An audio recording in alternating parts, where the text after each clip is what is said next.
Durante semanas, Adrián Marcelo había explicado quiénes eran los demás. Gala era una actriz que utilizaba sus emociones. Arad era un hombre al que podía quebrar. Shanik era una pieza sencilla de manipular. Brigitte era una participante débil. Mario era un rival al que, tarde o temprano, habría que enfrentar. Incluso sus aliados parecían existir dentro de un mapa que solo él podía interpretar. Adrián hablaba como si la casa fuera un experimento y él fuera la única persona consciente de estar participando en él. Observaba las inseguridades de sus compañeros, identificaba sus necesidades y después intentaba convertirlas en estrategia. Si alguien lloraba, él buscaba una explicación. Si alguien se enfurecía, trataba de descubrir qué botón había presionado.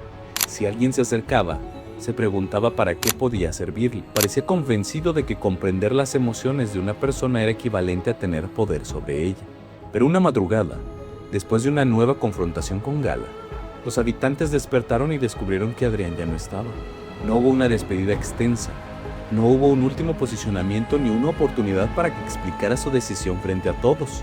El hombre que había pasado gran parte de la temporada controlando el significado de cada conflicto, abandonó la historia sin poder controlar la interpretación de su propia salida. La versión oficial fue que decidió abandonar la competencia. Sin embargo, para entonces la casa ya había dejado de ser un simple programa de entretenimiento. Organismos públicos habían señalado expresiones de violencia y estigmatización. Varias marcas habían comenzado a retirar su publicidad. La producción había tenido que cuestionarlo durante una gala, y la frase "una mujer menos para maltratar", pronunciada por él como una ironía, se había convertido en el símbolo de algo que ya no podía defenderse únicamente como humor. No existe una prueba pública que demuestre que un patrocinador exigió su expulsión o que la producción lo obligó secretamente a salir, pero la secuencia resultaba difícil de ignorar.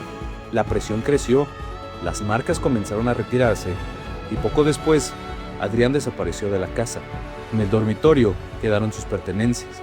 También quedó un grupo que había organizado gran parte de su estrategia alrededor de él. Tierra perdió aquella noche a su principal jugador, pero quizá perdió algo todavía más importante: a la persona que les había explicado cómo debían entender el juego.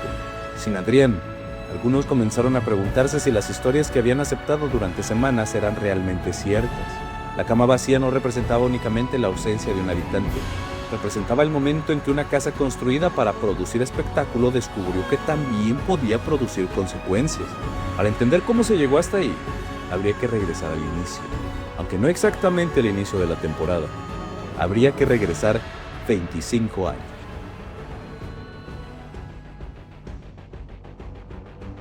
Mario Besares fue uno de los primeros habitantes en cruzar la puerta. No necesitaba explicar quién era. Para varias generaciones, su nombre estaba inevitablemente ligado a otro: Paco Stanley. Mario había sido su compañero, su colaborador y uno de los rostros más reconocibles de una televisión construida alrededor de bromas, improvisación y una masculinidad que convertía la humillación en entretenimiento. Después del asesinato de Stanley, Mario dejó de ser recordado únicamente como comediante. Se convirtió en sospechoso. Aunque fue liberado por falta de pruebas, la sospecha no salió de prisión con él. Permaneció en los programas, en las conversaciones, en las teorías y en los chistes.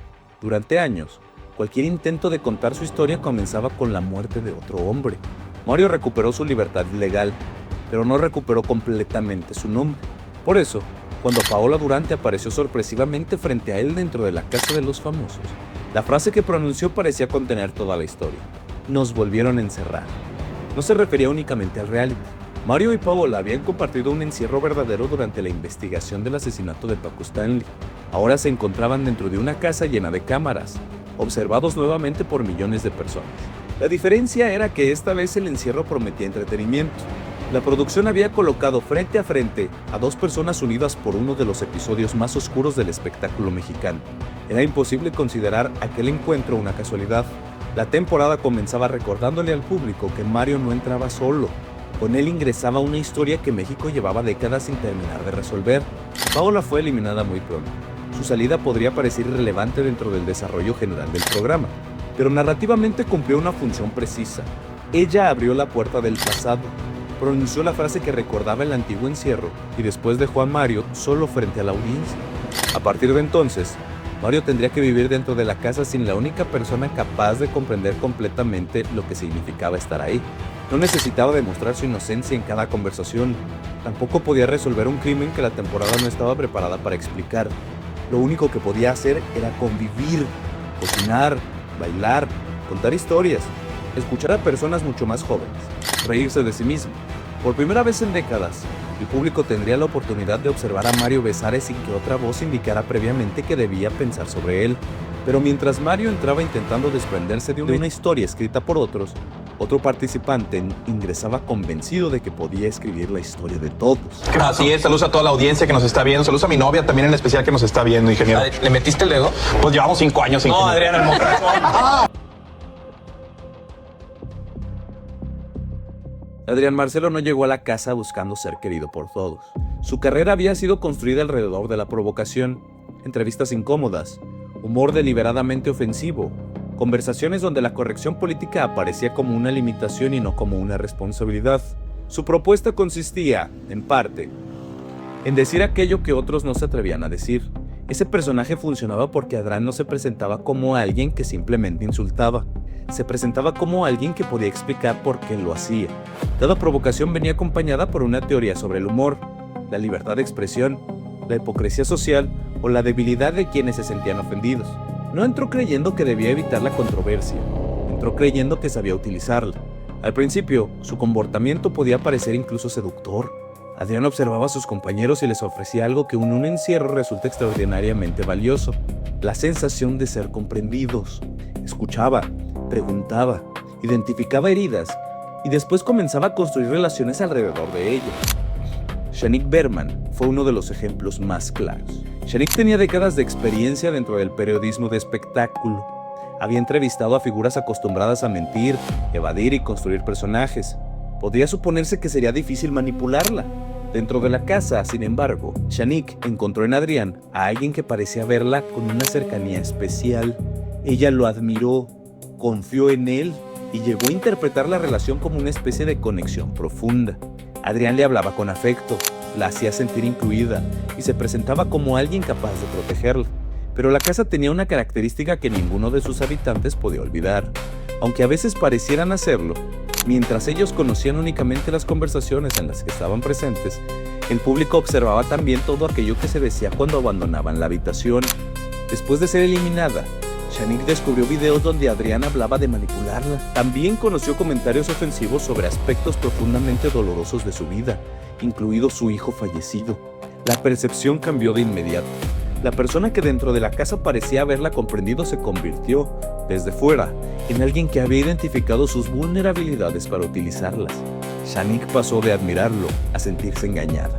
Más tarde, contó que Adrián le había hablado de una supuesta estrategia basada en acercarse paternalmente a mujeres que no hubieran tenido una figura paterna sólida.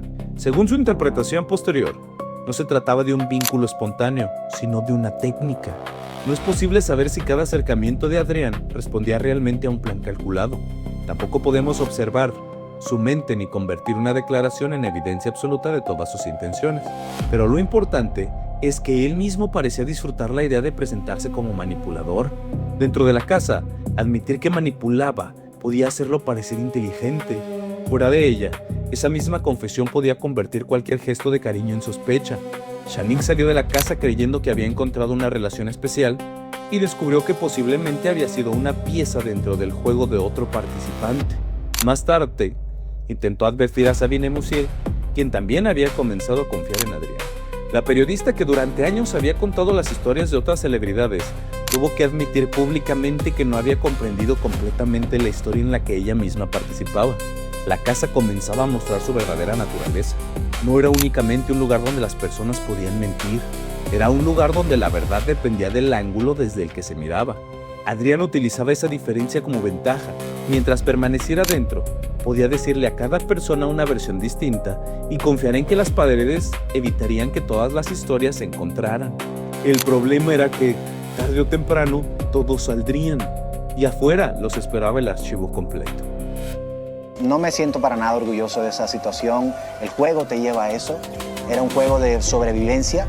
Las guerras no siempre comienzan con grandes discursos. A veces empiezan con un objeto arrastrado fuera de una habitación. Xian Chong había mantenido una posición ambigua durante los primeros días. Se relacionaba con integrantes de MAR, pero terminó acercándose cada vez más a tierra. Para algunos habitantes, aquello era simplemente una decisión estratégica. Para otros, representaba una traición. Gala y Karime sacaron su colchón y lo dejaron fuera. La acción podía interpretarse como una broma, un castigo infantil, una forma de decirle que, si había elegido otro grupo, ya no debía ocupar un espacio dentro de Mar. Pero una cama no es únicamente un lugar para dormir. Dentro de una casa donde todo se divide entre grupos, retirar el colchón de una persona equivale a decirle que ya no pertenece. Cian encontró su cama fuera del cuarto y el conflicto estalló. Ricardo Peralta reaccionó con particular indignación. Defendió a Cian y acusó a los integrantes del Mar de actuar con crueldad.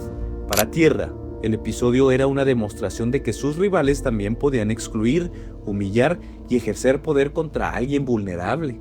Mar, que posteriormente sería construido por la audiencia como el grupo protector de la temporada, aparecía en aquel momento realizando una expulsión simbólica.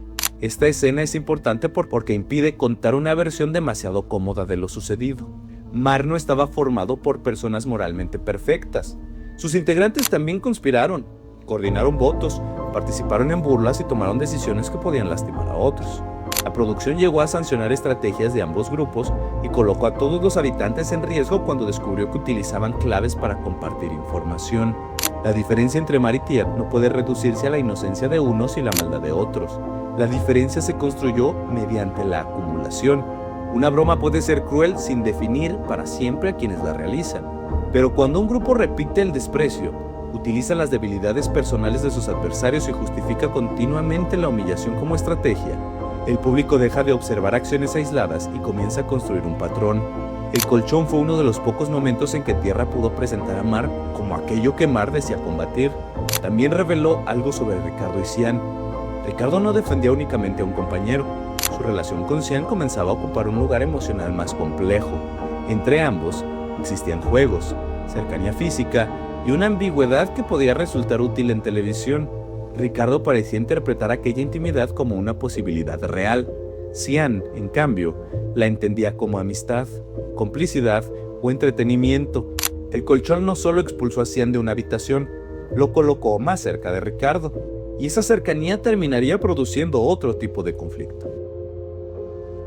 No celebren así, perros. No les digas. Ay, no así. En cualquier casa, quien controla la comida posee una forma de poder. No siempre se trata de una autoridad declarada. A veces comienza con algo práctico. Alguien cocina mejor, organiza las porciones o se preocupa porque los alimentos alcancen. Mariana Echeverría asumió rápidamente esa función. Desde fuera podía parecer una tarea generosa. Cocinar para un grupo numeroso exige tiempo, disciplina y una paciencia que pocos están dispuestos a ofrecer. Pero el cuidado y el control pueden habitar el mismo gesto. Quien decide cuánto come cada persona también puede decidir quién está abusando, quién merece repetir y quién debe esperar. Mariana comenzó a ocupar una posición central dentro de Tierra. Organizaba, opinaba y trataba de establecer reglas. Su relación con Brigitte Bosso, sin embargo, se deterioró rápidamente. Brigitte había comenzado vinculada al mismo cuarto, pero era percibida con desconfianza. Mariana habló negativamente de ella, cuestionó su lealtad e intentó influir en Gala para que se alejara. La exclusión de Brigitte no ocurrió de una sola vez. Se construyó mediante comentarios, miradas, sospechas y conversaciones donde otras personas decidían qué clase de participante era ella antes de permitirle demostrarlo. Cuando Brigitte terminó acercándose a Mar, no fue solamente un cambio estratégico. Encontró en ese grupo el espacio de pertenecer que Tierra le había negado. Entonces apareció el mango. En una de las fiestas, los habitantes recibieron fruta. Brigitte decidió conservar la porción que le correspondía. Explicó que comía menos que otros y que quería guardar el mango como algo especial, cercano a un regalo personal. Mariana pretendía reunir las porciones para distribuirlas. La discusión parecía absurda. Dos mujeres enfrentadas por una fruta dentro de una producción millonaria. Mario ofreció compartir posteriormente una parte de la suya. Sabine trató de intervenir, pero para entonces nadie estaba discutiendo realmente sobre un mango. Mariana veía a Brigitte como alguien que rompía una regla colectiva. Brigitte veía a Mariana como una persona que necesitaba controlar incluso aquello que le pertenecía a los demás. El público ya había comenzado a interpretar a Mariana como una figura autoritaria y la fruta se convirtió en la evidencia perfecta. Surgió el apodo Lady Mango. El nombre era cómico, pero escondía una acusación seria. Mariana empezó a ser retratada como la mujer que controlaba los alimentos, que decidía quién podía comer y que utilizaba la cocina como territorio de poder. Ella explicó después que intentaba administrar recursos limitados y evitar que algunos consumieran demasiado mientras otros se quedaban sin nada. No existen pruebas suficientes para afirmar que pretendía mantener con hambre a Mar o negar deliberadamente alimentos como forma de castigo. Sin embargo, la realidad dejó de importar por completo. Cuando una persona pierde la confianza del público, cualquier explicación comienza a parecer una excusa. El mango se convirtió en el resumen de Mariana porque las redes necesitan objetos simples para explicar historias complejas. No era necesario revisar las discusiones, alianzas y decisiones. Bastaba con mostrar una fruta para que millones de personas recordaran quién creían que era ella. Ese es uno de los peligros de entrar en un reality. La carrera puede reducirse a un solo objeto, un colchón, un mango, una frase. Mariana había entrado con una imagen vinculada a programas familiares y entretenimiento ligero. Dentro de la casa, encontró una versión de sí misma que no pudo controlar. Cuando fue eliminada, recibió información sobre el rechazo que se había acumulado afuera. Con el tiempo reconocería que la participación afectó sus oportunidades profesionales y que varias puertas dejaron de abrirse de la misma manera. La comida que había intentado administrar terminó consumiendo su imagen.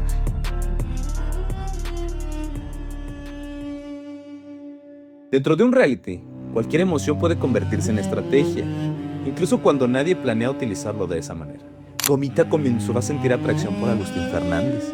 No intentó ocultarlo completamente. Se acercaba, hacía comentarios y buscaba una respuesta que confirmara que la relación podía ser algo más que una amistad. Agustín aceptaba parte de esa cercanía, pero mantenía una distancia suficiente para no convertirla en compromiso. Durante una fiesta, Gomita intentó besarlo. Él se apartó. En cualquier otro espacio, el rechazo habría sido incómodo. Dentro de una casa observada por millones de personas, se convirtió en una exposición pública. Gomita lloró y habló de abandonar la competencia.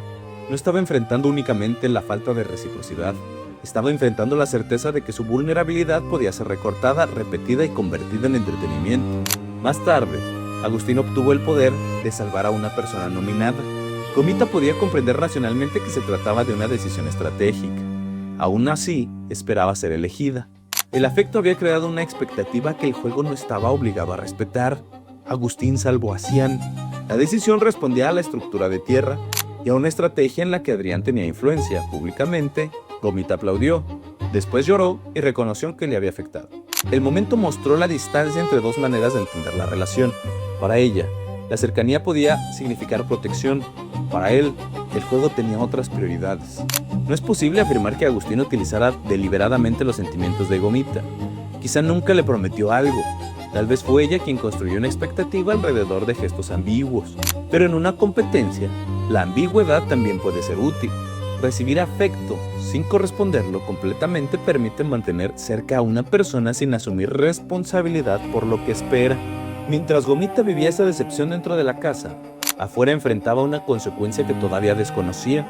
Su agencia de representación anunció el final de su relación profesional con ella, al considerar que ciertas acciones y comentarios no coincidían con sus valores. La casa había transformado un rechazo sentimental en una caída profesional. Algo semejante ocurría entre Ricardo y Cian, aunque con matices distintos. Ricardo defendía a Cian con una intensidad que pareciera más allá de las alianzas. Entre ellos había bromas, muestras de afecto y un beso ocurrido dentro de una dinámica aparentemente consensuada.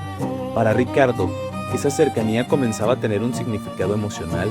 Cian aclararía después que no sentía interés romántico. El conflicto apareció cuando Cian besó a Brigitte durante una fiesta. Ricardo reaccionó con celos. Habló de Cian como si existiera entre ellos una relación especial y después reconoció que había respondido desde la emoción. Finalmente le pidió que dejara de ofrecer gestos afectuosos que pudieran confundirse con algo más. No era una historia simple de amor no correspondido. Era una relación en la que dos personas atribuían significados diferentes a los mismos actos. Para Cian, un beso podía ser juego. Para Ricardo, podía convertirse en promesa. En un reality, la intimidad tiene una doble función. Puede ofrecer consuelo dentro del encierro, pero también produce escenas, conversación y relevancia. El problema aparece cuando una persona vive el gesto como parte del programa y la otra lo vive como parte de su vida. Ricardo comenzó a percibir el acercamiento de Cian a Brigitte como una traición. Cian sentía que nunca había prometido aquello que Ricardo creía perder. El cariño se convirtió en posesión, y la posesión comenzó a confundirse con estrategia. Tierra decía defender la lealtad, pero varias de sus relaciones funcionaban sobre expectativas que nunca habían sido expresadas claramente. Gomita esperaba ser protegida por Agustín. Ricardo esperaba una consideración especial de Cian. Sabine confiaba en Adrián. Shanique había confiado antes que él. El grupo se sostenía en parte porque cada persona creía ocupar un lugar distinto dentro de la vida de los demás. Cuando esas expectativas comenzaron a romperse, la alianza quedó expuesta. Piso, las sábanas de aquel lado. Quieras. Orgullosas de este movimiento que hicieron porque me parece Ustedes han hecho un montón de bromas. inhumano. Ustedes han hecho un montón de cosas. Y todo lo que ustedes... Ricardo Peralta había construido gran parte de su carrera como creador de contenido LGBT.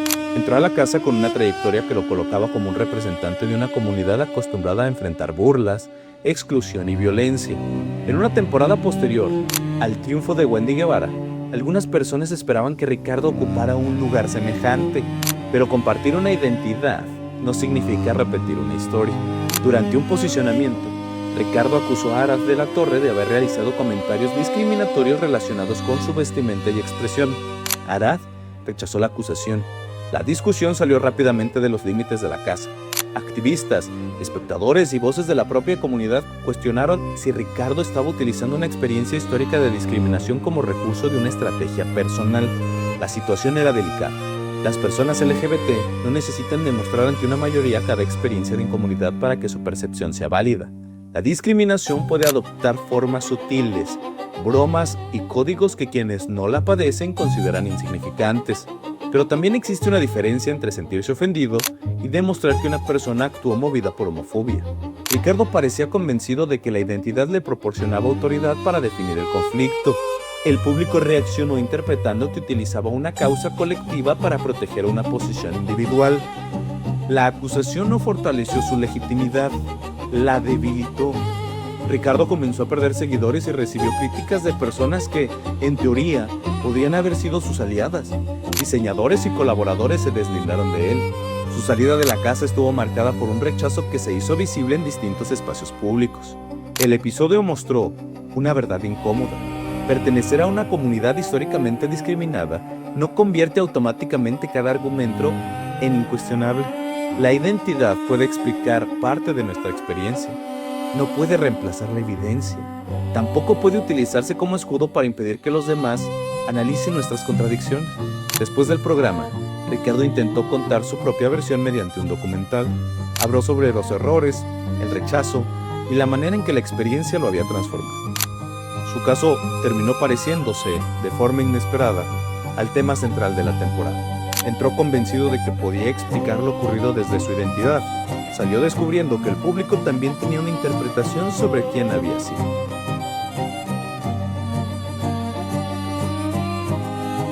Gala Montes no llegó a la casa emocionalmente intacta. Había hablado públicamente sobre su relación con su madre, quien administró su carrera desde que era niña. Entre ellas existían acusaciones, resentimientos y una disputa que involucraba dinero, control y heridas familiares.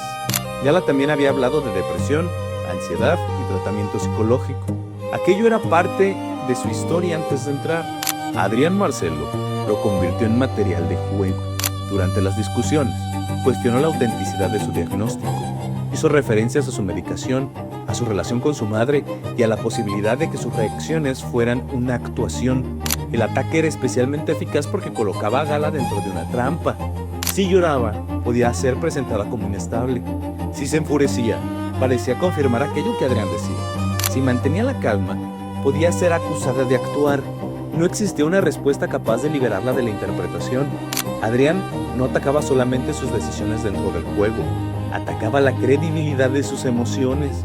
Esa diferencia convirtió el enfrentamiento en algo más grande que una rivalidad televisiva.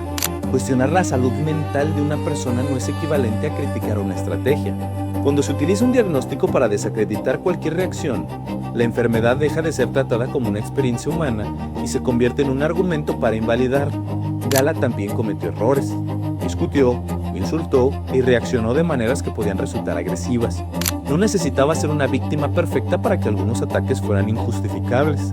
La audiencia no la defendió porque fuera impecable, la defendió porque percibió que alguien estaba utilizando sus heridas como punto débil. Arad de la Torre comenzó a intervenir. Al principio de la temporada no parecía destinado a convertirse en una figura protectora. Era uno de los rostros más reconocidos de la televisión, pero había mantenido una posición relativamente ambigua. El conflicto con Adrián lo transformó. Arad empezó a colocarse entre él y las mujeres de Mar. Defendió a Gala y cuestionó que la producción permitiera determinados ataques. Adrián dirigió entonces parte de su atención hacia él. En una confrontación, le advirtió que el conflicto podía continuar fuera de la casa. Adrián negó que se tratara de una amenaza, pero Arad interpretó sus palabras como algo capaz de alcanzar a su esposa y a sus hijos. La reacción fue inmediata. Arad miró hacia una cámara y pidió a su esposa que lo sacara. Parecía dispuesto a abandonar el programa. La provocación, que podía haber sido diseñada para debilitarlo, terminó construyendo su momento heroico. Dejó de ser únicamente un actor o conductor. Se convirtió en el padre que prefería perder una competencia antes que permitir que el juego tocara a su familia. Adrián había intentado colocarlo en una posición de miedo. El público interpretó ese miedo como responsabilidad. Las confrontaciones con Gala y Arad comenzaron a trascender el programa. Especialistas, dependencias y organismos públicos señalaron que las expresiones podrían reproducir violencia de género y estigmatización de salud mental. Eso no equivale a una sentencia judicial. Ningún tribunal determinó dentro de la temporada que Adrián hubiera cometido un delito. Pero el conflicto ya no pertenecía únicamente al entretenimiento. La producción había construido una casa donde todo podía justificarse como parte del juego. Sin embargo, la audiencia comenzó a preguntar si existirían límites. ¿Cuánto dolor podía utilizarse para producir audiencia? ¿Cuántas veces debía una persona pedir que se detuviera una conducta antes de que la producción interviniera? ¿En qué momento la producción dejaba de ser contenido y comenzaba a parecer explotación? La casa de los famosos no era un espacio neutral. Elegía qué mostrar, qué discutir en las galas y qué consecuencias aplicar. Mientras Adrián generaba tendencias, su permanencia podía justificarse como parte del éxito. El problema llegó cuando la conversación dejó de beneficiar a todos. Después de la eliminación de Gomita, Adrián pronunció una frase: una mujer menos para maltratar. La intención aparente era burlarse de quienes lo acusaban de violentar a las mujeres. Una ironía, una forma de demostrar que las críticas le parecían exageradas. Pero el humor depende del contexto. Semanas antes, quizá la frase habría sido interpretada como otra provocación. Para entonces, Gala había denunciado ataques relacionados con su salud mental. Varias mujeres habían manifestado sentirse intimidadas y organismos externos habían comenzado a cuestionar el programa. La broma ya no parecía desactivar una acusación, parecía confirmarla. Hasta ese momento, la indignación pública había producido algo valioso para la industria: conversación. Cada enfrentamiento generaba clips, tendencias y análisis.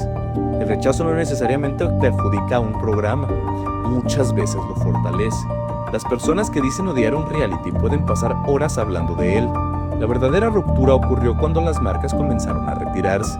Empresas asociadas al programa anunciaron que el contenido ya no coincidía con sus principios. Los productos que aparecían dentro de la casa comenzaron a desaparecer o a deslindarse. El conflicto dejó de producir únicamente audiencia. Comenzó a producir riesgo comercial. La televisión puede tolerar con facilidad la indignación mientras los anunciantes permanezcan. Cuando los patrocinadores se marchan, la discusión moral se convierte en un problema financiero. Durante una gala, Odalis Ramírez cuestionó directamente a Adrián sobre algunos de sus comentarios. Él defendió su posición y volvió a hablar de la salud mental y la medicación de Gala. La confrontación continuó después de la transmisión principal. Horas más tarde, Adrián abandonó la casa. No hubo una explicación completa sobre el proceso. La producción sostuvo que había decidido retirarse y posteriormente reiteró que no toleraba la violencia. La declaración parecía insuficiente. Durante semanas, Adrián había realizado comentarios que ya habían sido señalados públicamente. La intervención definitiva llegó cuando el costo aumentó. El programa había permitido que el conflicto creciera. Lo había transmitido y monetizado. Después pareció sorprenderse cuando aquello que había convertido en espectáculo comenzó a volverse contra sus propios patrocinadores. Adrián había entrado defendiendo la idea de que podía decir casi cualquier cosa y controlar el significado mediante el humor. Terminó descubriendo que el emisor no posee completamente una broma. Puede explicar su intención, no puede obligar a los demás a reír. Afuera, enfrentó cancelaciones de presentaciones y el rechazo de algunos recintos. No desapareció, conservó una audiencia propia. regresó a sus plataformas y continuó trabajando dentro de un ecosistema donde su personaje seguía siendo rentable, pero quedó más vinculado que nunca a la imagen que había construido dentro de la casa. Durante años había utilizado la polémica como herramienta. Ahora la polémica comenzaba a utilizarlo a él. La salida de Adrián no produjo una paz inmediata. Gala continuó experimentando ansiedad. El hecho de que una persona abandonara la casa no eliminaba lo ocurrido ni reparaba automáticamente el desgaste. Tierra despertó sin su principal estratega. Durante semanas, Adrián había explicado quién mentía, quién manipulaba y quién debía ser eliminado. Sus compañeros habían aceptado parte de esas interpretaciones porque les permitían comprender un entorno lleno de incertidumbre. Cuando salió, no desapareció únicamente un aliado, desapareció el narrador del grupo. Ricardo, Cian y Agustín comenzaron a preguntarse qué estaba ocurriendo afuera. Las eliminaciones anteriores habían demostrado un patrón. Los integrantes de Tierra salían y descubrían un rechazo mucho mayor del que imaginaban. Mariana había sido eliminada, Sabine había salido, Bonita también. Ahora Adrián se había marchado en medio de una crisis. Tierra comenzó a comprender que su problema no era únicamente estratégico. El público había construido una interpretación moral sobre ellos. Ricardo fue eliminado y enfrentó el rechazo que lo esperaba fuera. Cian y Agustín hablaron dentro de la casa sobre la posibilidad de que ya no existiera esperanza. Comenzaron a reconocer errores y a revisar sus opiniones sobre Gala y los integrantes de MAD. Era demasiado tarde. Cuando una alianza se construye alrededor de una persona dominante, su salida obliga a los demás a descubrir qué parte del grupo les pertenecía realmente. Sin Adrián, Tierra parecía un conjunto de habitantes que había delegado demasiado de su criterio. Cian salió, después Agustín. El cuarto quedó vacío. Los 5 finalistas pertenecían a MAD: Brigitte, Arad, Gala, Karime y Mario. En la primera temporada, el Team Infierno había conquistado la casa mediante estrategia, identidad y entretenimiento. En la segunda, Mar llegó completo a la final porque el público comenzó a verlo como un refugio. Brigitte representaba a la joven expulsada que había encontrado una familia. Gala, a la mujer que resistió los intentos de invalidar su dolor. Arad, al padre que decidió proteger. Karime, a la veterana de los realities, que comprendió que no necesitaba dominar la temporada para convertirse en protagonista. Mario, al hombre que llevaba décadas esperando que el público lo observara sin prejuicio. Eso no significaba que fueran personas perfectas. Mar también había participado en complots, burlas y exclusiones. El colchón de Cian seguía siendo evidencia de ello, pero la audiencia parecía distinguir entre el error y el patrón. Los errores de Mar eran interpretados como equivocaciones dentro de una alianza que podía reparar sus vínculos. Las acciones de Tierra comenzaron a parecer parte de una estructura donde la humillación, el control y la provocación se justificaban continuamente como una estrategia. La competencia había dejado de decidir quién jugaba mejor. Ahora decidía qué clase de convivencia estaba dispuesta a recompensar la audiencia. Mario Besares nunca controló completamente la temporada. No dirigió una estrategia comparable con la de Adrián. No era el participante más joven ni el más hábil en redes. Tampoco había entrado como favorito indiscutible. Su fuerza consistió en hacer algo aparentemente sencillo: permanecer. Mientras otros dedicaban horas a explicar quiénes eran sus rivales, Mario cocinaba, bailaba el gallinazo, contaba historias, escuchaba. Se relacionaba con participantes que pertenecían a una generación que no había visto sus programas con Paco Stanley. Para muchas personas jóvenes, Mario no era el hombre relacionado con un asesinato, era Mayito, un hombre mayor, exagerado, cariñoso y dispuesto a hacer el ridículo. La convivencia comenzó a reemplazar la sospecha, no porque la casa resolviera el asesinato de Paco Stanley, tampoco porque un reality pudiera demostrar una inocencia que ya había sido reconocida jurídicamente mediante su liberación. Lo que cambió fue la relación emocional del público con Mario. Durante décadas, otras personas habían narrado quién era. Cada documental, programa o conversación parecía comenzar desde la misma pregunta: ¿qué sabía Mario? Dentro de la casa apareció otra pregunta: ¿quién es Mario cuando no está hablando de Paco? Paul Stanley, hijo de Paco, tuvo una presencia simbólica dentro de este proceso mediante mensajes y acercamientos relacionados con Mario. No se trató de una reconciliación capaz de borrar el dolor ni de resolver un crimen, pero permitió separar, al menos durante un momento, a 2 hombres que habían vivido atrapados en lados distintos de la misma tragedia. Paul cargaba con la pérdida de su padre, Mario cargaba con la sospecha de haber participado en ella. Ninguno podía devolverle al otro lo que había perdido. La casa no resolvió esa historia, solo permitió que dejaran de existir exclusivamente de ella. Cuando Brigitte quedó en 5º lugar, se cerró el arco de la joven excluida que había encontrado un espacio de protección. Arad ocupó el cuarto lugar. Su importancia no dependió de ganar, sino de la transformación que vivió. Entró como figura de televisión y salió con una imagen fortalecida por el papel protector que asumió frente a sus compañeros. Gala quedó en tercero. Había atravesado el centro más doloroso de la temporada y consiguió llegar hasta la final sin permitir que la narrativa de Adrián se convirtiera en la única explicación sobre ella. Karime fue la subcampeona. Su resultado demostró una inteligencia distinta. Provenía de un reality conocido por la confrontación, pero comprendió que la segunda temporada ya tenía suficiente violencia. No necesitaba competir por ser la persona más escandalosa. Se convirtió en una presencia divertida, observadora y leal. Mario ganó.